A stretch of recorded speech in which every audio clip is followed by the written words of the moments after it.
Welcome back to another episode of the I Try to Be Straight podcast with Susie and Nate. And I'm getting over sickness, so I probably don't sound awesome. This is nasally episode. Yeah, this is nasally. You recovered a lot faster than I did. I did recover faster. I am not fully recovered. Yeah. So you get a true winter podcast. A lot of sinus sounds. Oh, so you hear hacking and coughing.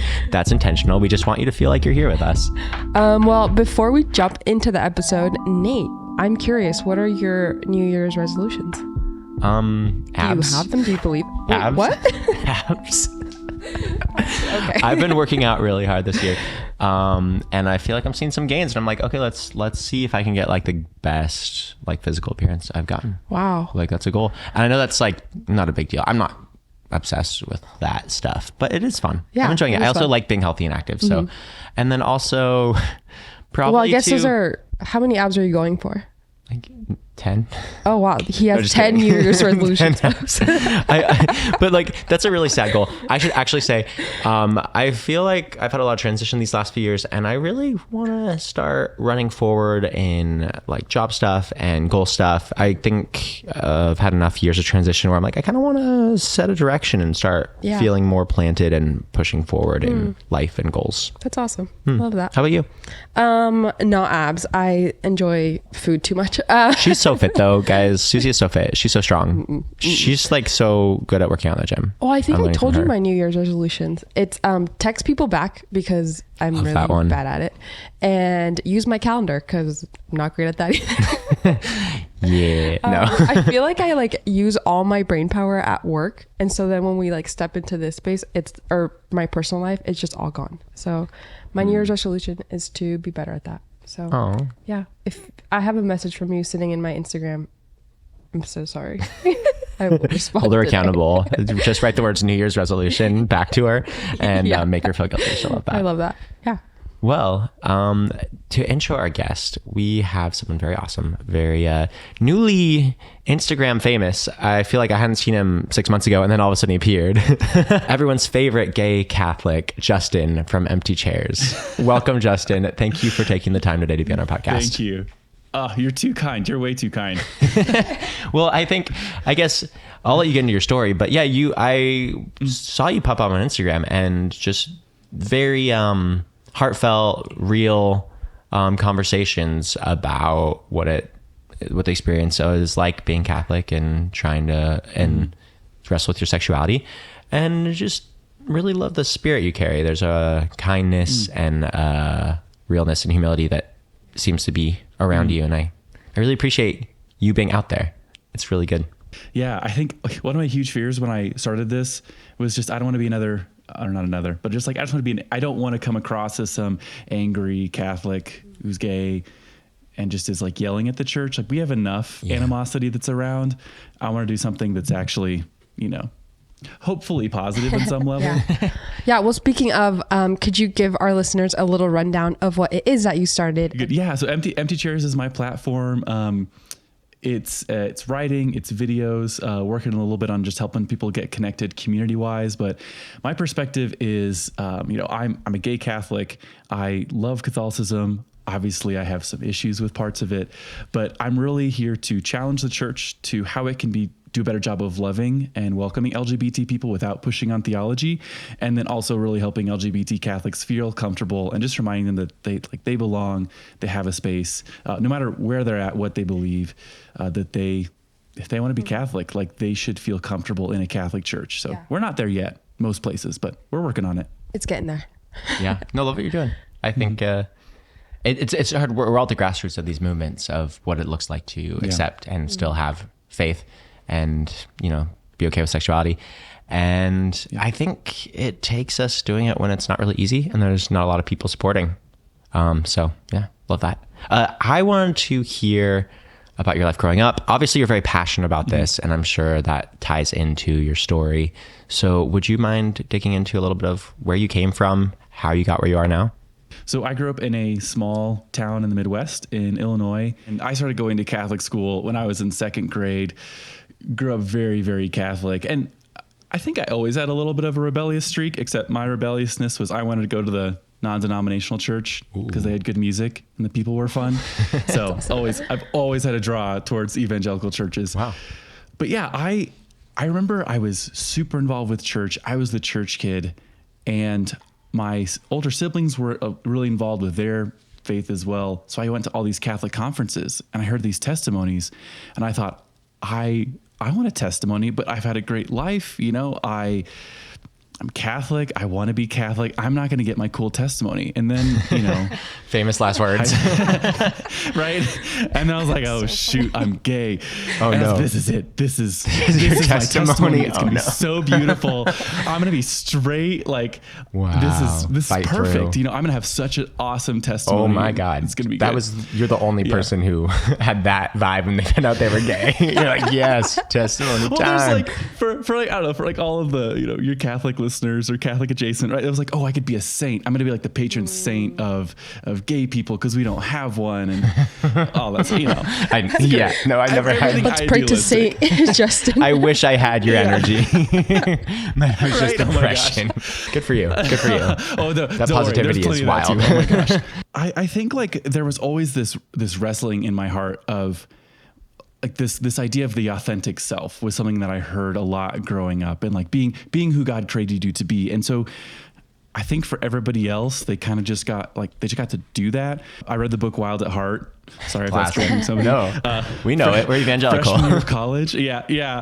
And I was like, this is it. This is how I be masculine. Like this is how I discover who I want to become. That was one of the things that really set me on the trajectory for the next 7-8 years. And as much as that book did harm in really making me ashamed of the fact that I loved, like, you know, Beyonce and Taylor Swift and baking and gardening and thinking those weren't like those real masculine hobbies that I should have, it also really got me to start thinking about like, what are the desires of my heart and how is God speaking through those desires? And so there was this tug of war that really existed because high school was just, I don't know. High school was weird. Like I didn't know what was going on. I didn't even, the thought that I was gay, like didn't even cross my mind until senior year. And part of that was a combination of going to a small Catholic high school, not knowing any gay people, and just not having any language for this. And the friends that I was hanging out with, it was very much a co-ed group. So there wasn't a lot of like, I don't know, talking about girls or whatever. So I was like, oh, it's fine. Like everybody checks out guys. Like that's just the thing you do. It's just cool, man. And then It's no big deal. right. We all doing It's it. like guys look great. And this like slow realization over the years of like, oh shoot, not every guy does that. Dang. So through college, it was that wrestling of like, who am I? Oh, I've got this sin. I'm trying to overcome it. But never acting on it, whatever that phrase means. Like never having a boyfriend, never having a hookup, and really just, I think, kind of hiding my identity in my faith of like, well, if this part of me is bad, then I need to create a good identity. So that must be being a really good Catholic. I'm going to do all the Catholic things. I'm going to lead a Bible study. I'm going to, serve it, the church services on Sunday. I'm going to be in the choir. I'm going to pray a ridiculous amount throughout the course of the day. And that was just kind of all of who I was. And like, of course I had friends, I had amazing people, but so much of like, it was very surface level. Yeah. Because on one hand, I wanted to be known and I wanted to be seen and I wanted people to know about this part of me. But on the other hand, my mentors and church leaders were telling me over and over again, don't share this with people. This is a small part of who you are. To share this would be making it your identity. So just stay quiet and don't share it with people, which is not great, as we know. Super isolating. So if I did share with people, it was at like a retreat or a mission trip, something short term. I would know them and then I'd leave and like that would be it. Until my senior year of college, I remember I was at a conference and, felt the Lord say I should share my testimony with a couple friends. Oh my gosh. But it was amazing because the two guys that I shared it with, one of them texted me a couple hours later, is like, hey, I experienced same-sex attractions too. And it was I just broke down crying because it was the first time in my life that I had somebody who, like, we were both super involved in our church back on our college campus. Like we were friends before this. It was a chance to actually have a friend who was also out, or not out, but who was also gay, and like talk through that and have that experience and kind of feel a little bit more normal. But that was still, like, he was the only guy that I was friends with, really through most of college for that. And so then I, like, graduating college, I tried to go to Catholic seminary a couple times. That didn't work out. I ended up joining a Catholic missionary group called Focus, working on college campuses. And there was still that huge tension where, on one hand, as I'm, being trained, taught how to be a missionary, there's this, you need to be your authentic self. You need to share who you are. That's how you build friendships. You need to be vulnerable with these guys. It was like, well, okay, well, what do I share? And again, I want to be honest, but I keep hearing people say, don't open up. Yeah.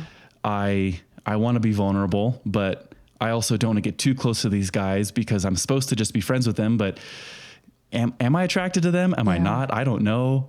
Is that just, looking back, I'm like, I was just lonely. I just wanted to connect with anyone. And so as the years went by, like, talking about that anxiety and depression, like, there was just this, like, increasing beat of days where I was just so anxious. And what started as like an afternoon, I was like, I can't be around anybody. Like, I have to cancel Bible study, guys, tonight. Like, I'm sorry, because I just was so overwhelmed with the fact that I was gay.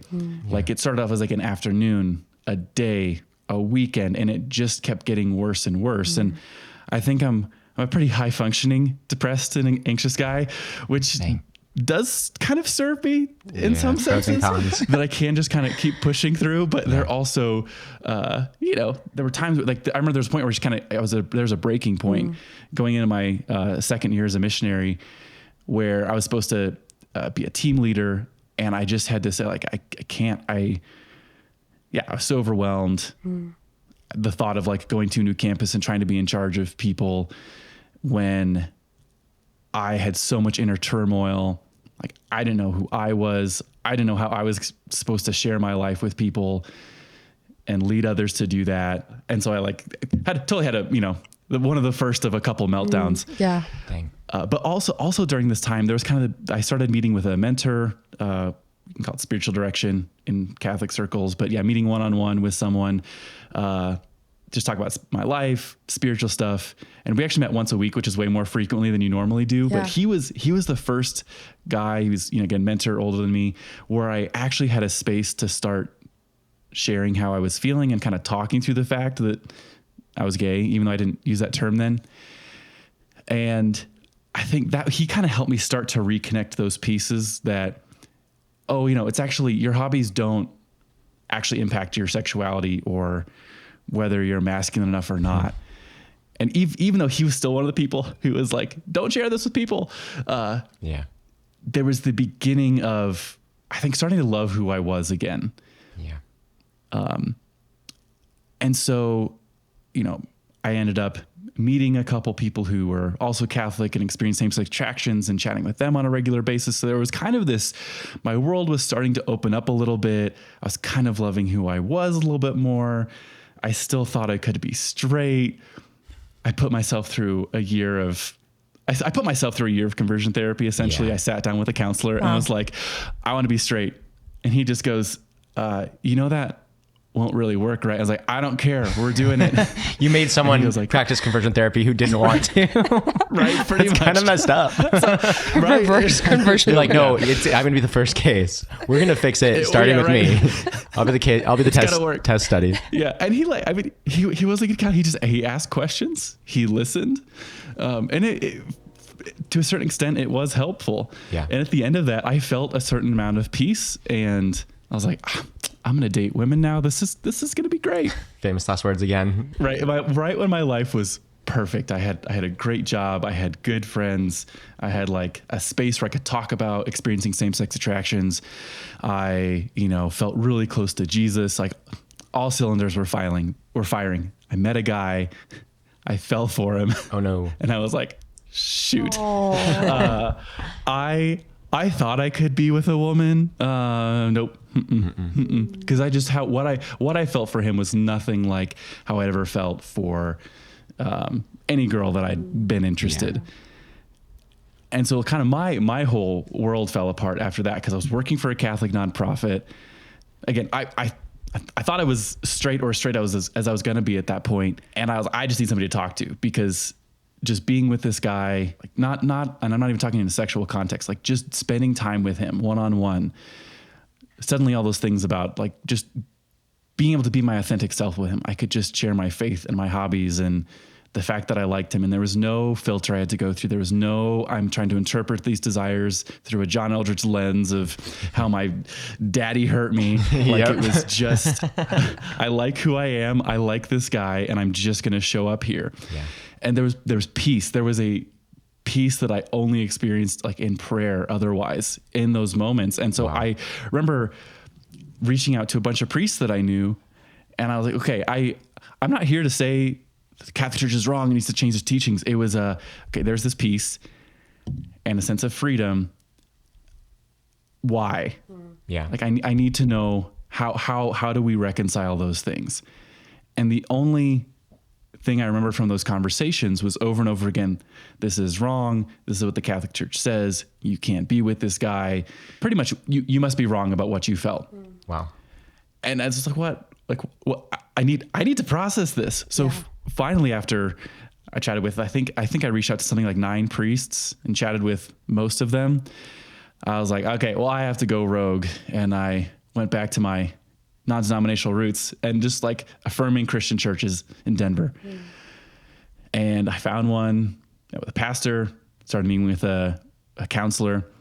And I was like, I need like a super liberal counselor, because I just want some, not somebody who's going to tell me that I'm right, but I just want somebody who I can share anything with. Yeah. We can explore all the roads and, see what paths could go down and where actually is this piece leading me. And so pretty much a year of lots of therapy and meeting with this pastor and starting to meet with other Christians who were kind of in a similar spot where they were coming out and kind of reconciling their faith and their sexuality, realizing that I wasn't alone. After a tough year, I was like, okay, I'm going to try dating. I'm not going to say Jesus loves gay marriage and everything's fine. And, it was just, Jesus doesn't care that I'm gay. I'm making this a way bigger deal than Jesus is. Jesus is put desires on my heart for a reason. I want to be with another man, and I want to build my life with another man. Jesus isn't telling me a resounding no here. So why don't I just start going down this path and see, again, where is that peace? Where is their freedom? Where is Jesus still present? And we're just going down that road and seeing how long you go down it while there's still peace. And so far, so good, Dang. What was the point for you? Because it takes a lot for people to get to that point where they think or they realize in their heart, like, okay, Jesus isn't, basing my whole salvation over this thing that I am probably making a really big deal out of, but it feels really big. And for some people it feels insurmountable. So I'm wondering what led you to that point? Yeah. Interestingly, for a Catholic, I was really worried about salvation long before this. Yeah. Like I remember multiple times, like going through scripture, looking at Catholic Church documents. I think it's with the Lutherans, I forget which year, but there's the joint declaration on the doctrine of justification, something like that. We don't know. I'm reading that document. I'm going to be honest here. We have no idea. Don't ask us, please. But like, I'm glad that happened, and congratulations on your declaration. Right here. Like, that's awesome. Oh yeah. Yeah. It's just on your bookshelf. Somebody can, it's saved on my computer somewhere. Yes. But it was just this like, if we're going by works, and some Catholic is going to be like, well, Catholics don't believe in salvation by works. Okay, whatever. Yeah. It seems like they do. I know we don't. But so I think like where I'd landed before coming out was just this profound understanding of like grace, and I like tried to push it as like Christian, like evangelical as I could while still staying within the Catholic Church. Yeah. So there was just this baseline, like there's nothing that I can do that's going to change how God feels about me, sees me. Like there's nothing that I can do to earn to get to heaven. And I don't want to presume that I can just do anything and get to heaven. Yeah. But also if the love that I've experienced in prayer with God is at all a reflection of who God is, then like God is just way more concerned about loving me as a child and like in his child than condemning me for my sins. And so I think that just kind of opened up some freedom of like, God just loves me. Like God just freaking loves me, and I will never understand it. I will never be able to grasp it. And yeah, God is far more concerned with the life that I want to give him, the love that I want to return to him, rather than this set of scales of loving God enough, believing the right things. And so I think, yeah, there is just this process of, it's not about belief. It's not about works. Like it's just, I don't know. It's a mystery. And I don't have an explanation other than the crazy love of God. And that's it, you know? I so connect with that. I think my faith was a mixture of like fear of doing the right thing. I was very like logical. Even as a kid, I was like, at 5, I was like, are you sure I'm not going to hell? Because I was so worried about that aspect of it. Like, how's my salvation doing? Like, that's always been a big part of my Christian faith, right? And that also brings a level of fear. Like, what if I'm not doing something right? And as soon as my sexuality came into play, it's like, oh, I'm definitely in danger now. And like, how do I make sure I don't fall into that? That was the biggest crux for my journey with my sexuality, is like, okay, am I gonna be in danger of going to hell? Am I in danger of being out of salvation? But when I actually think back to my relationship with God, my connection with God and my faith, it was always love. It was always connection. And I took me a while to realize after coming out that I don't feel like that was ever in danger, at risk, that connection. The only things that were stopping me were fear of man and fear of others and fear of what I'm supposed to do right. But my gut feeling and my connection in what feels like my spirit always felt like it wasn't affected by what I was like, who I was attracted to and who I liked. I think being authentic always felt like an important part of that journey with my faith. And the most inauthentic thing is just pretending like you don't like the gender that you do like. Like that almost felt like it distanced me more from God when I had this like, oh, you don't want to see this part of me, and kind of feel like I'm hiding a piece of myself. So it seems like, I don't know, it seems like the getting past that fear was a natural thing for you. Like it doesn't seem like you had a big, like when you got there and when you felt it in your gut, like how did you trust your gut so easily when it was time? Like when it felt right in your spirit, how did you know to trust that was God? That's a good question.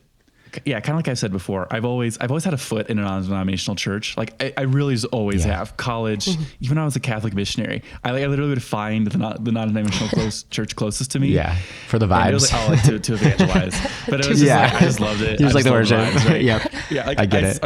I've got a Christian church I'm a part of. I mean, Catholics, Christians, and like I go to mass, right? I double dip on Sundays. That. So, or not all of them, but you know, some of them. For me, I'd had so many experiences of God in the Catholic Church, but my experiences of God weren't limited to the Catholic Church.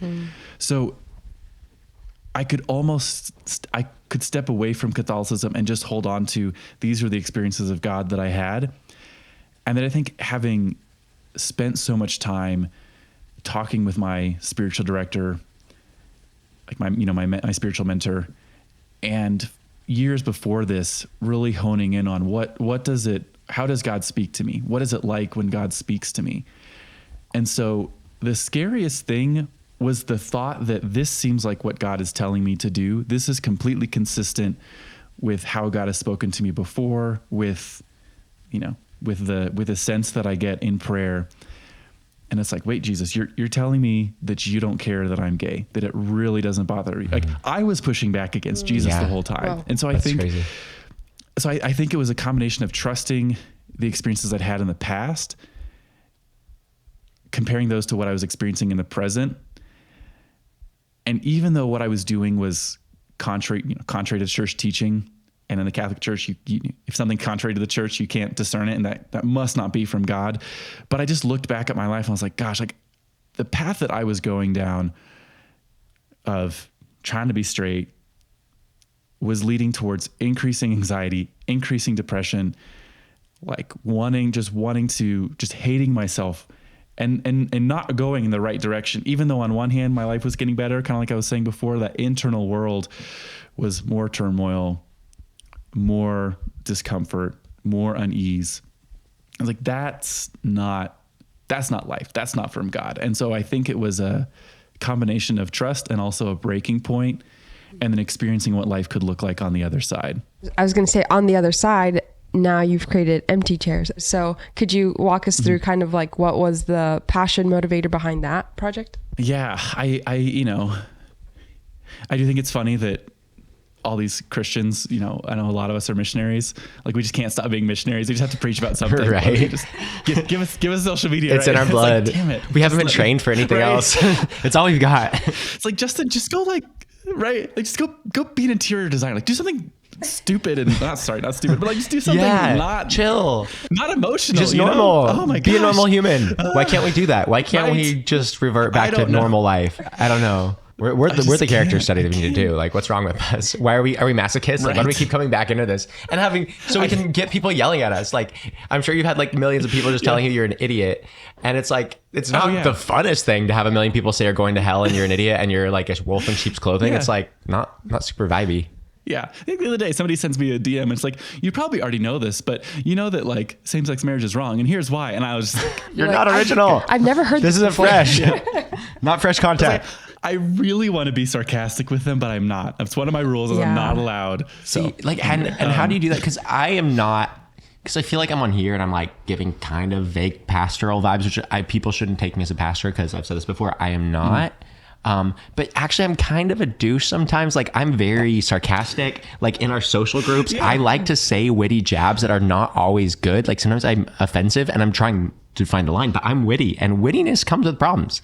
Like, it's really hard not to get those comments where someone says something so out of pocket and you're just like, oh, I could just roast you so hard right now. But how do you maintain, how are you so nice? How are you so nice? You're so nice, and I feel like you're more authentic than I am, because I am pretty nice, but I think people can tell I'm still, I'm a little bit of a snarky dude. I don't know. But you seem like genuinely just so nice. Do you think people, I've met people in person, I'm like, did you think I was nicer on the videos than I am in real life? And they all say, yeah. And they're like, you're a little more unhinged than we thought you were. And I'm like, wait, oh no. Let's get back to the questions. My question is, let's go answer your question. Well, to answer your question, before you answer her question, because this is quick, how are you so nice? Are you really this nice? Who are you? Depends on who you ask. I think I am a genuinely nice person. I'm an Enneagram 2, if you believe in that. Oh, makes yeah. sense. I'm a hospice nurse, so I am a glutton for punishment. Really nice. You're genuinely nice. It's horrible. I think I am genuinely nice, except when I am not, and then it gets really bad.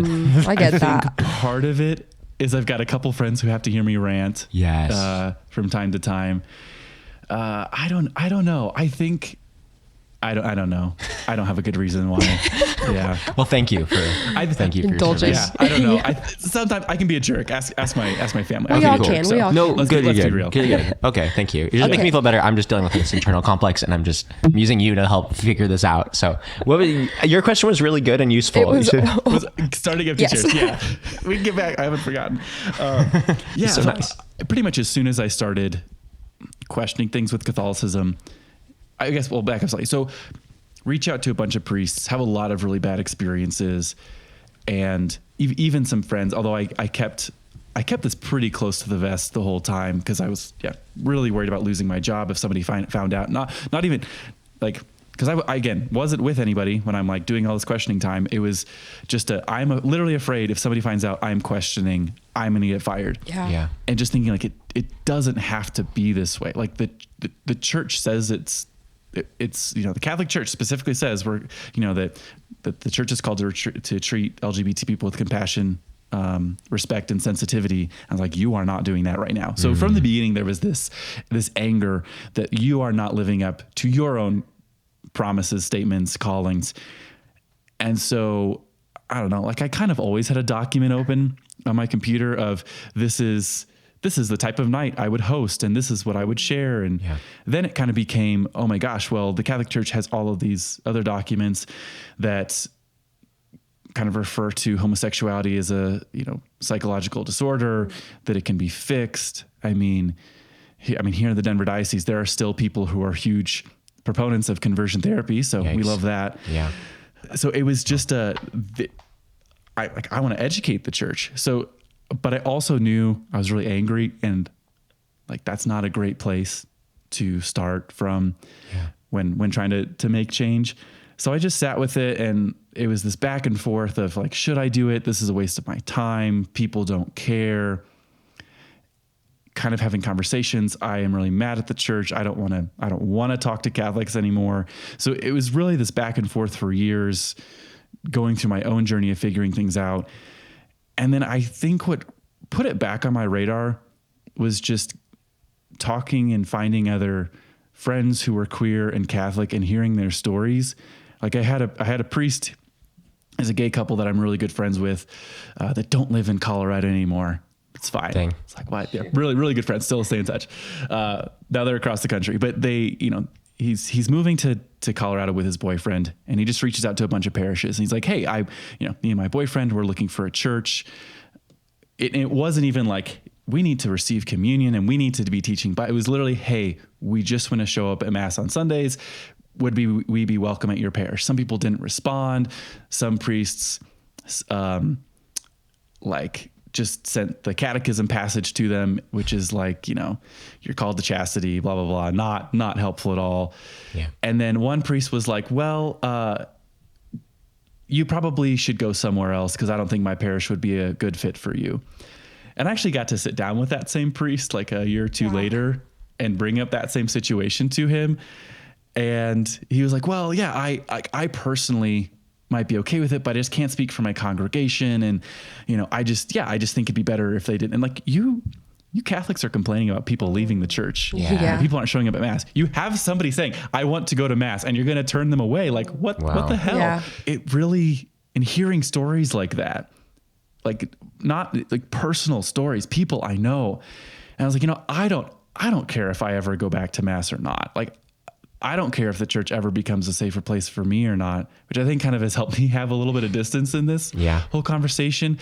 It was just, I want the church to be a place where it's safe and welcoming for anybody to be able to show up and encounter God. And that is not too much to ask. And so I actually formed this beautiful, 4-week small group. And it was all about that. Like, how do we make the church welcoming without pushing on theology, just really looking at that pastoral care aspect. Actually worked on it with the pastor at the evangelical church that I go to, and we finished it, and I finished making it, was done with a rough draft. And I was like, I have not talked to one single Catholic. Wow. I can't oh shoot, I actually need to start talking to Catholics now, and not just say this is what you're thinking. What I wish they would do with me, I actually need to go do with them. Wow. So that's what I did. I just started calling up friends. I reached out to a ton of priests in the area, kind of would do essentially referrals, and just interviewed people for about 6 months, and was just, I'm only here to listen. Like, hey, I'm gay. I have been a missionary. Like, this is my faith background, and I just want to listen. What's your experience? What's your view on this? What's informed you? And it was really encouraging and really disheartening. And it's kind of like, well, kind of all the vibes that I thought are pretty much true, but it really gave me this firm footing to stand on. And so then I was like, okay, now I'm going to move forward with this. So I hosted a night of, 20, 30 people at my house, a little bit of talk, little bit of essentially case studies for lack of a better term. Yeah. But just having people read stories that were slightly fictionalized stories of things my friends or I had gone through, and just letting people discuss, how should the church respond to this? What is the Catholic response to it? It was great. We had some really good discussion. I was hoping we could do follow-up, and not a lot happened. And I just wanted to do something. So I started writing, and then, started making videos, and now I'm on a podcast. So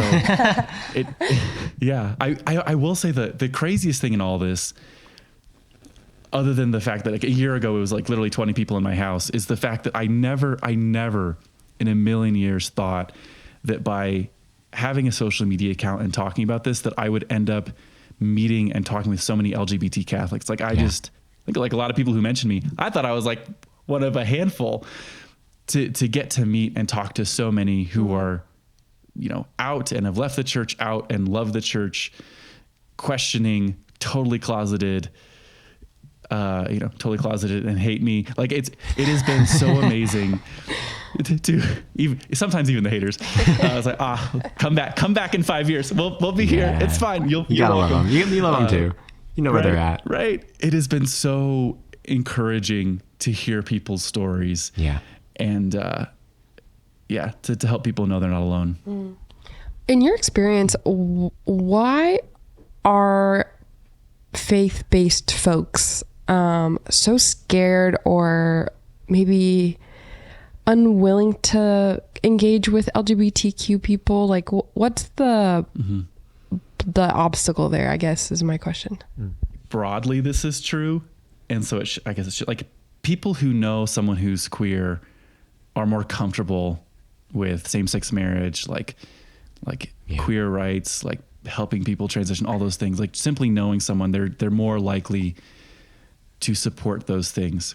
And it's totally the same thing with the Catholics that I talk to. Those people who know someone personally, especially knowing someone before they come out, was really helpful. Even if they don't support like LGBT rights at all, they are far more able to be compassionate and understanding and listening. I think broadly speaking, there is just a fear of the change that's happening in society on so many different levels. And I think that LGBT people are a bit of a scapegoat. Yeah. I think there's a fear too of you've got these people who are just following their desires. I think that rubs some Catholics the wrong way because it's like, well, they just get to do whatever they want. And there's almost that like, well, why can't I just do whatever I want? So if I can't do what I want, then they can't either. Yeah. And like, yes, there is a caricature of the LGBT community of a pride parade, of what that is. But like from my experience of the queer community, which is, I think I've been very fortunate in the spaces that I've been a part of, that it's been pretty accepting for me, even as someone who is religious, is that people aren't like LGBT people by and large aren't just doing whatever they want. Yeah. Like they are searching for the same things that like a good Christian love. They're searching for purpose in life. They're searching for connection and friendship. They're searching for a partner that they want to spend the rest of their life with and build a life with. And this just following their desires, it's not some unhinged, let me do whatever I want. It's a very Christian ideal of how do I just love who I am? How do I just love all the parts of my am? And how do I not look at myself with these judging eyes and this shame? But how do I just like accept this and then move through the world in peace and not hating myself anymore? And I don't think the Christian church does want to call us to hate ourselves. I don't think the Christian church does. Yeah. But how it talks about LGBT people certainly asks us to hate ourselves. I think what you're doing is so important because it can feel so isolating to be someone who is part of the LGBTQ community and also has any sort of faith beliefs still. And it can feel really lonely. And like you can feel like a prude in the community sometimes. I know I have felt that way, and not that anyone made me feel that way, but just I still have brought in certain boundaries and beliefs and things that I want to carry into my future from having a faith-based background. And there have been so many good things that have come out of having gay friends that I'm like, oh man, like, yeah, I don't have to be so like uptight about that. Like that's probably a good thing. And so it's like, you're taking all of these things and trying to sort it out and make sense of it, and still can feel a little bit lonely in what you believe in and how you carry yourself out in life. And so I think what you're doing is so important because it's creating this community of people with like-minded beliefs and thoughts and struggles and things that they're wrestling through. So thank you for your work. I don't know if you hear that enough, but yeah, thank you. Yeah, thanks. Yeah. And I think like I joined a gay dodgeball league this spring. Nice.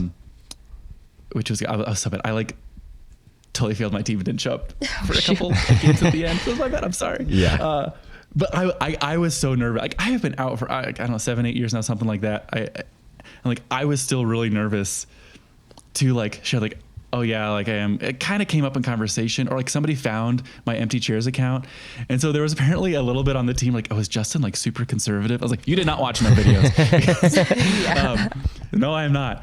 So like, I get that, but it was just cause like, hey, I want to have some more queer friends in Denver. And I wasn't entering that space for a religious conversation. It was like, hey, I just want to have some fun, be a part of a league. And I think that, like, I think that's okay. Yeah. Like you can just have friends that you have fun with. And actually I got to hang out with some of them last night. It was great. You know, like, and really good people, you know? Yeah. Yeah. No, it's so good. I think you're right. Like there is a caricature of gay people. And once you meet more people, you're like, oh, like you just wish you could bring those people back home for Thanksgiving and be like, these people are normal. They're just people. Yeah. I think the stigma around it is part of the reason why we're afraid to come out sometimes. We're like, oh, do we have to change our whole lives around? Do we have to leave our world behind, join a new world?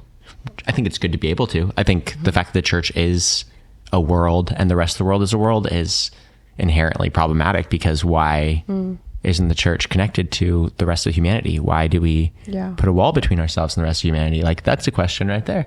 Why should it be so hard to like... Well, because you're supposed to be not of the world, but in the world. But like, how do you, if you're supposed to minister to people, how do you do that when you're like... Yeah. No, I know. I can see that argument. All these arguments are like... There's like both sides. You can always go both sides. But it's like, there's no way that we're supposed to be like foreigners on our own planet. I guess maybe that is some Christian theology. Yeah. And I'm like, bro...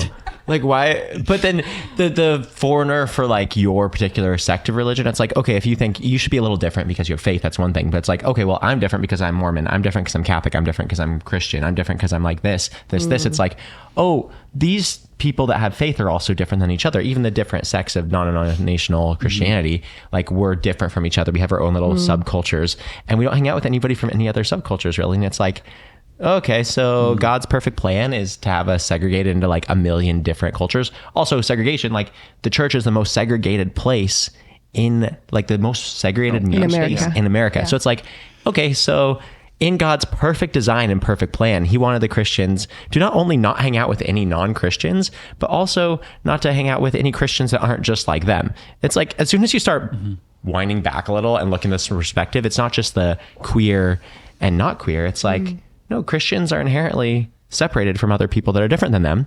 So why are we surprised that the Christian view of queer people is so different than the actual experience, and so dramatic? And obviously, as queer people, we're dramatic, and we do like to make a spectacle inherently. But it's like, it's so not an actual representation of so many of queer people's lives. Like just the party scene is not an accurate representation of most of the life that most of us want, which is obviously like finding a person, you know? Well, I guess if the Western church is set up in such a way that it benefits certain people, why would those people want to change that church? So like we are coming at it from a point where we are quote unquote minorities in that community, or have struggled with, I don't, and I'm using my fingers here, quote unquote sin. And so it makes us different. Women approach the church differently. We're viewed differently in the church. But if it's set up to make you, I don't know. I think I'm fumbling through my words because I don't want to offend anyone. And at the same time, I'm like, why am I worried about that? But the church is set up in such a way to benefit certain people. Yeah. And so if it's benefiting those people, what's the point of changing it, you know? Yeah. Why would people have any reason to? Yeah. I think like we struggle with isolation a lot in these spaces, especially in us being in between. And I think people are so surprised that there's people like us that are like still fighting for faith. And I think that's why what you're doing is so important, and why we need people in this space where it's still kind of awkward and like the church is like not sure what to do with us. I think the church likes it better when we're just like, oh, we're hurt, we're going to leave.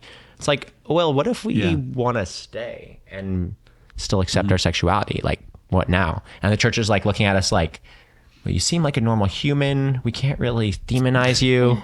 Like, what do we do with you? And I'm like, I think by existing and being who you are taking a stand without even having to be angry. I think that's what's beautiful about what you're doing. The spirit and the presence you carry is like, I feel like I'm a pretty good judge of people, and you seem 100% authentic. Famous last words. You turn out to be great. No, I'm just kidding. No, but like all my gut readings. I feel like I've gotten pretty good at reading people, probably as a pastor's kid. Like, you just see some shit. Oh my gosh. And I'm like, but just by existing, like, thank you for doing what you're doing, because there's light in what you bring. And just by being there and being okay to stand out there and say, this is what I feel, and come at me. Come at me, bro. Could we quickly, because before we press the big red button, record, you were thinking about 3 things, and those were really good points. And could we just like quickly talk about them? Yes. Yeah. I mean, I really do have a firm stance of like, I'm not here to push on theology, because it's just not, it's outside my pay grade. I'm not going to do, like, Catholic Church moves so slow, but there's still so many things within the Catholic Church, which extends to all Christian churches, these points that I wish the church would be okay with. So the first one is I wish that the Catholic Church would just be okay with using the terms LGBTQ, you know, all of them. Yeah. Because I understand that historically these have come with baggage and assumptions, but, you know, those were always just assumptions, but they're really helpful terms to describe who people are, what they experience. Yeah. So I wish that, and the Catholic Church has specifically put out documents saying, don't use these terms. Wow. So it's just changing a little bit culturally, but I just want to keep pushing on that door of, if people want to use same-sex attracted, fine, go for it. But I want people to be able to use terms that are comfortable, that resonate with them, and that don't feel like a disease. The second one is I wish that priests and pastors, if they're going to give a homily on anything queer, they would pause for a second and say, okay, if there was like a gay person, a trans person, a bisexual person in the pews on Sunday, like, what would I want? How would I want them to hear this? Yeah. What's the tone I would want them to take from this? And that's not gonna be perfect. Some people are gonna be like, fire and brimstone. But like, I think for a lot of people who have compassion and empathy, that would temper what would come out of the pulpit on Sundays. Yeah. I mean, even if you want to go an extra step, find somebody who's gay and have them like talk through your homily. I don't know what you mean, but don't find your parishioner who's experienced the same-sex attraction and is just 100%. Like, find somebody who's on the margins and have a conversation with them and talk through it. So, because we're in the pews. I have horrible bad luck for whatever reason of happening to find the like 1 or 2 homilies a year that a priest will give on homosexuality, and I will be there. And I'm like, why am I here? I want to walk out, but I don't want to give you the satisfaction of knowing you made me walk out. You know? Yep. Like, I know they're like, I'm defending truth. Look, it's like, no, I have to sit here and just give you the death glare the whole time. This is not, because sometimes it's just like they're just saying ignorant stuff that's wrong, and that's really the stuff that drives me crazy. And then the third thing is like, I wish the church would just let people discern, like let people figure out, where is God leading me, what is actually of God, what is not. And I was like, all right, Christians who believe that same-sex marriage is wrong, like, if you are 100% right and you have somebody in front of you that's trying to follow Jesus and they're trying to figure out, should they come out, should they not, should they date the same gender, should they not, if you've got a God who's right, you shouldn't have any fear in letting somebody go down that road, because you should trust that God's going to lead them down the path you want them to. Yeah. And then to take this away from whether this is right or wrong, like, if we have a God who is desperately pursuing our hearts, then like we are not solely responsible for somebody else's salvation. Yes. Yeah. So like, just walk with somebody on the street. Let's say I'm totally wrong, and that me, like, having a boyfriend is just it's the worst thing to do. I am still praying. I am still trying to follow Jesus. And if I'm wrong, I trust that Jesus is going to lead me back. And if I'm right, then I trust that Jesus is in this, and this is going to be okay. And this is going to be a blessing to the world. And I wish Christians would just hold this with a little more curiosity and openness to say, where is Jesus working? Where is Jesus present? And let's just see the adventure that God takes this person on. Yeah. On the second point, curious your thoughts on this, because I have some friends who are pastors and they have started to have kids, and some of them stand on the other side of the aisle, which is a conservative view on marriage and a traditional view on that. And so we still have a relationship. So we are able to talk through some of these things. And we don't always agree, but more recently, now that they've started to have kids, I like wonder, what would you say if one of your kids is gay? Like what happens? Because I think so far, a lot of them have been able to hold the nuance because they have a friend or friends who are queer. But what if that issue is in your home? What if it's not just like us having coffee for 2 hours and, then we part ways and we don't really get to live life together. But what if it's one of your daughters? What if it's one of your sons? Curious, would that, how do you think that question would land on someone, I guess? And maybe this is just me, I'm not a parent. I can answer, but I'm not a parent. Yeah. I'm not qualified to give parenting advice. I think maybe I can think about this from the lens of how I wish, I didn't come out to my parents till I was 25. So let's say I had come out sooner, like how I wish maybe my parents would respond in that hypothetical situation. And I like when I'm at mass and I see like those Catholic families with like 8 kids, I'm like, one of those kids is gay. You're gonna have a fun time in like 8 years. So Yep. I think that please don't send your kid to conversion therapy. Yeah. I've literally read the research, the meta-analysis from the American Psychological Association that goes through all of the studies that conversion therapy is at best unhelpful and has been shown consistently to be psychologically detrimental to those who go through it. Right. So it's ineffective and it's harmful to people that go through it. It's like, please don't put your kids through conversion therapy. I think one approach this with curiosity and just help your kid accept this part of their lives, knowing that there's, while sexuality can't be changed by our efforts, it can be fluid. So I've had a number of guys actually come up to me and talk about like, actually there was a time when I was in high school and I wasn't sure if I was gay or not. And I'm straight now, but I had to go through that time of questioning. And so I think that helping people to understand and helping your kids understand this is what you're feeling, being able to talk through that.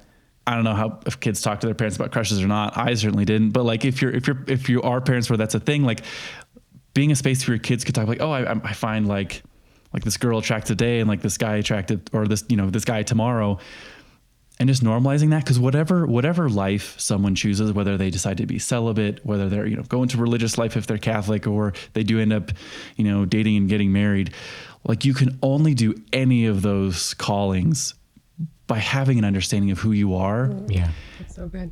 And if you don't accept the fact that you're attracted to the same gender or the opposite gender or a little bit of both, or you are non-binary, or you don't feel totally comfortable as the gender that you were assigned at birth, or you are transgender. If you don't have some sort of peace and understanding, no matter what you decide to do with it, you have to come from the firm grounding of this is who I am and this is my experience.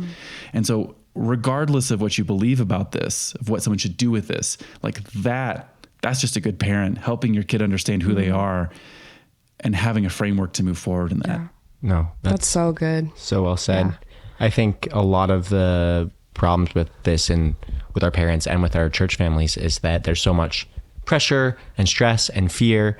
And if you are this way, it's really scary and we're going to have to put you through all this process.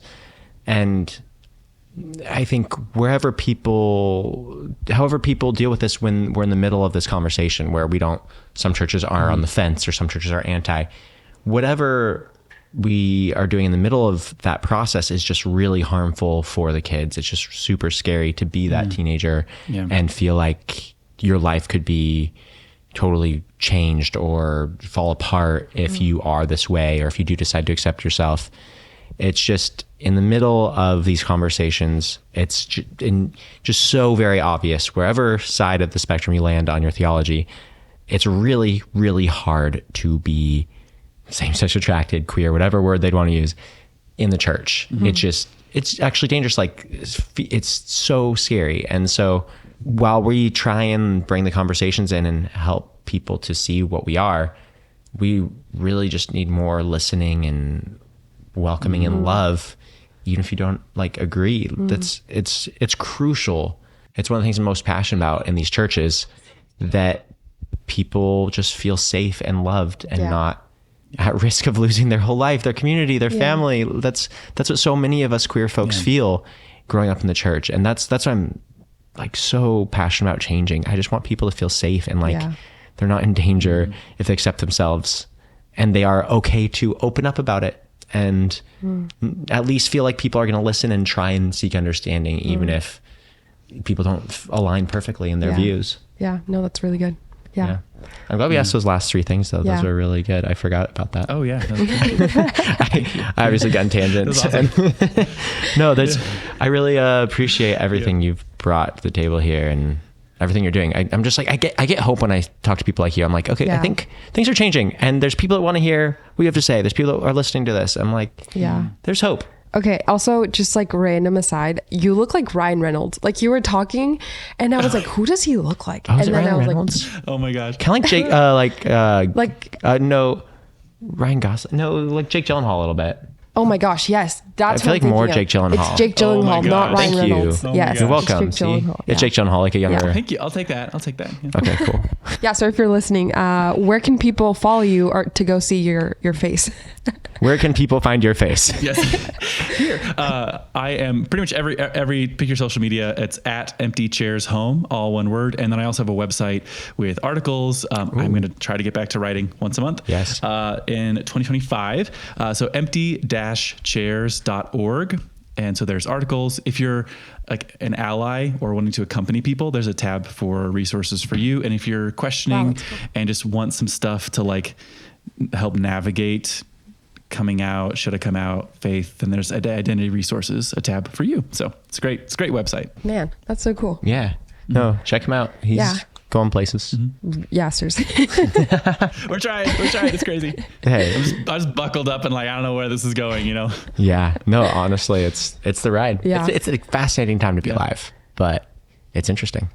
And thank you for the work you're doing and just bringing stories to light. And I mean, you're doing amazing work. Like, let's be honest here. Come on. We're trying our hardest. Shucks. Yeah. Oh, speaking of trying our hardest, What? I know you didn't want to talk about it, but we got a lot of comments on our last video about our mics.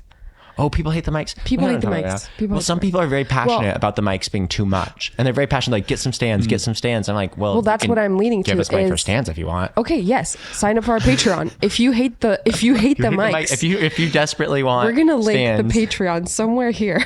buy us stands. I don't know. People have feel opinions like on it's the part of your internet's vibe, crazy. though. It's kind of a thing. A lot of people do this, and it's like we tried smaller Right. mics, but we're having technical difficulties. We're not Yeah. like audiophiles. I don't know what I'm doing here. I just got a mic that they said to get, and so here we Yeah, are. you took a wrong turn. You landed at my house. and- And we all. It's a long story. All right. Well, People have so many opinions on the internet. The one thing I'll say for sure is, Oh my if you're on the gosh. internet, people have an opinion, and you have to like be like, okay, what do I? It's a mic. I'm sorry. Sorry you hate it. all right. We're gonna stop on that Change tangent. it. Well, thank you so much for being here. I appreciate Thank you so much. everything. I've said that before. Yeah. I guess we'll let you go with the rest of your Saturday. Yeah. Thanks. Thank you. But, yeah. We appreciate you guys tuning in, and we will see you guys next week. Yep. Later.